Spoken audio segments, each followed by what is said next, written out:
This is a bad motorcycle. It runs on blood. Cheap creep. Hey everybody out there. All right, I want to talk to you about a few tips that I use and I got my scooter running primo. So here are a few things that you can do. The number one thing that I did when I got mine, it's a low mileage scooter. It's an Ice Bear 50cc.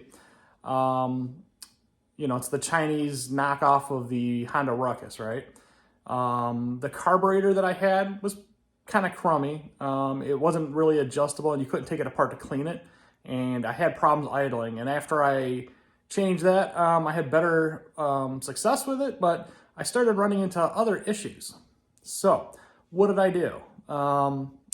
After changing the carburetor and the spark plug, I did full oil change.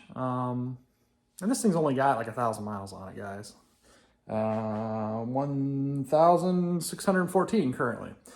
So what else did I do? Yep, oil change. I ran full synthetic. Some people told me I should just run regular, but whatever. It's what they had. And I like running full synthetic. Changed my spark plug to an NGK, which I'd like to use instead of the cheap Chinese one. I forgot the off-brand name one they used, but it was kind of crummy. One of the big things that I did, which made a world of difference, is I adjusted the valves, the exhaust valve and the intake valve. And I used, for my feeler settings, I used 0.003 on both. And it's a tight-ish 003. 4 won't fit in there after I feeled it. So I used that feeler and then used the larger feeler, the 004. And if you can't get it to fit in there, then you're good. Or if it's ultra tight, it's good. And that worked good for mine. But here's one of the big things that I did not realize that it's really weird. There's a plug. Let me show you. Okay, so here's your carburetor, as you can see, and here is the the intake right here. This intake line off the carb. Now, for some reason, there is a valve stem right here, and that is a vacuum valve stem. And if that is left open, this thing will not run. It'll run for like 5 seconds on starter fluid, but that's it. So what did I do? I just took and got a piece of hose and a screw and stuck it in there. It's pretty ghetto. I mean, you could probably do a better job than I did, but all you're really looking to do is plug that valve.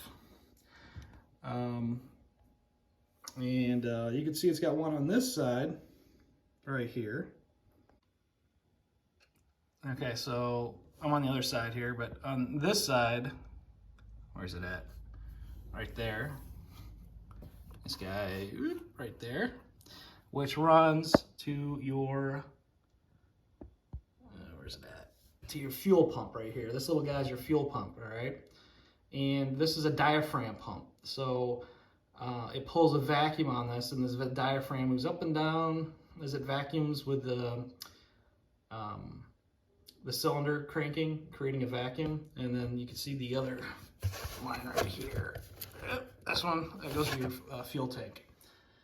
All right, so I'm not gonna go super into how to do a valve job, but I'll show you the basic steps here. So let's get started. Okay, so the first step you wanna do to get to your valves, do a valve job, is at least on an Ice Bear, you've got these 4 screws or bolts, whatever, right there holding this in.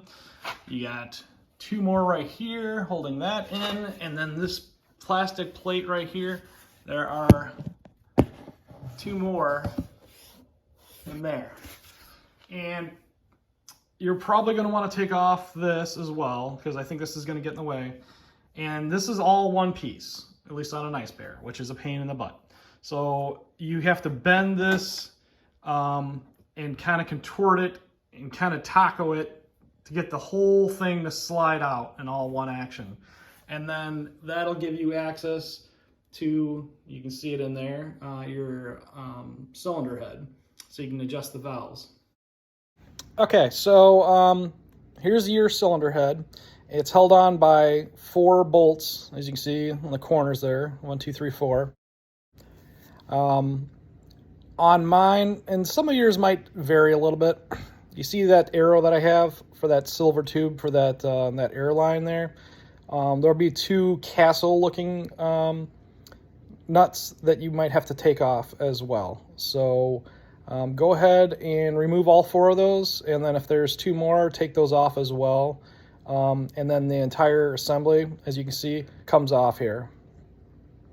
Now, on the top, that is the, I believe, the intake side, and on the bottom, that is the exhaust side. Okay, so on the side where your stator is, or stator, it's like a fan on the side here, and there's a nut in the center. It's metric again, I don't remember what size. Hopefully you just have a tool set. You're going to need deep well sockets to do this job. And you're just going to turn that fan until, as you can see here where my arrows are, you're going to want the largest hole to be top dead center, like just pointing straight out between your valves. And then you'll have 2 smaller holes that you're going to want pretty much perpendicular to your cylinder. And that's what's referred to as top dead center. This is where you want it because your cam, as it moves, it keeps all the tension off the valves. So you can see the valve and the valve spring there, and there's no tension on it, so you can get in there to adjust your valves. You're going to want to do this first. Doesn't have to be perfect. Sometimes there's other markings, but in my experience with these, you're going to usually see these holes. Sometimes there's an arrow. There's usually some kind of marker to show you where top dead center is, and you want it pointing out. If you don't have any of these things, you can just do it to the best of your ability to make sure that there is no pressure on your valves at all. You want those as free as possible before adjusting them. So what you're going to do now is, if you see right here where my arrow is pointing, there is a nut. I forgot what size it is. It's a relatively small metric nut. And you back that off. When you back that off, that set screw that's in there is square on the end. And you can just simply take a pair of pliers and back that off. And what you're going to do now is take your feeler and put it in there and tighten that set screw until the feeler has some drag on it. Doesn't need a ton of drag where it doesn't budge, but you don't want it loosey-goosey. You want to feel drag on it as you kind of slide it back and forth. Now, if you have problems doing this, and it's hard, you have to put that nut, you have to tighten that nut back down to keep that set screw in the correct spot, which we're using 003 as our setting on this particular application. Some people say the top for the intake is 003 and the exhaust is 4. Some people say 4 and 4. Honestly, it kind of depends on your scooter. I would start with 3. Mine was all the way down, okay? So it was really bad, and it had a heck of a time idling correctly, and it wasn't running really well. I set mine to 3, and works great. So I can slide 3 around, and then if you want, you could take the next size up, which is 004, and make sure that it doesn't fit, and then you're on the 3 side. If it fits barely, but like not really, you're still fine. You just need to be somewhere in between 3 and I would not go 4, but if yours will run better on 4, go for it. Okay, so I got it up on the kickstand, or whatever you call it, the lift stand, I guess, to get the rear tire off the ground. And now we're going to cold start it. So you got to pull your brake handle, obviously, flip your switch, turn your key on, and let's start it. Look at that. Ice cold. Now it's going to spin like that for a little while, which is fine. It's kind of warming up. And And you want it to kind of do that, just let it warm up.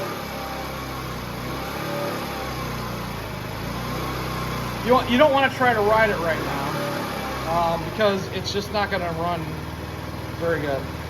And as you can see, as it warmed up, boom. Well, it's almost warming up.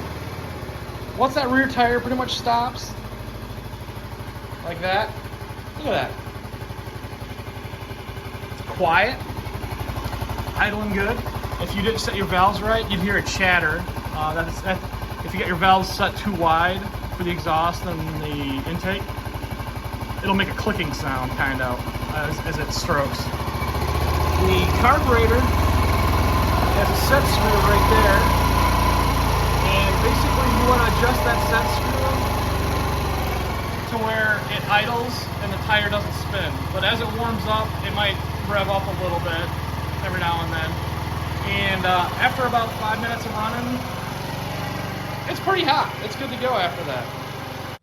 All right, so that, ladies and gentlemen, is the tweaks that I use to get my 50cc scooter running. This will work for any name brand, really, because they're all pretty much built the same. Even if, I don't know what Hondas really look like, but I'm pretty sure they're pretty similar. This is this type of motor is called a GY6 motor, and it's just this common drivetrain motor assembly. They pretty much, they're all clones, the Chinese ones, but they're all really, really similar. So yeah. So that's your tip. Give that a whirl. If you guys have any questions about some of those things I described, let me know, and I'll kind of go over them. You know, some other tips you might be able to use, but really there's not much to these. These are really basic. So stay scooting, guys. Till next time.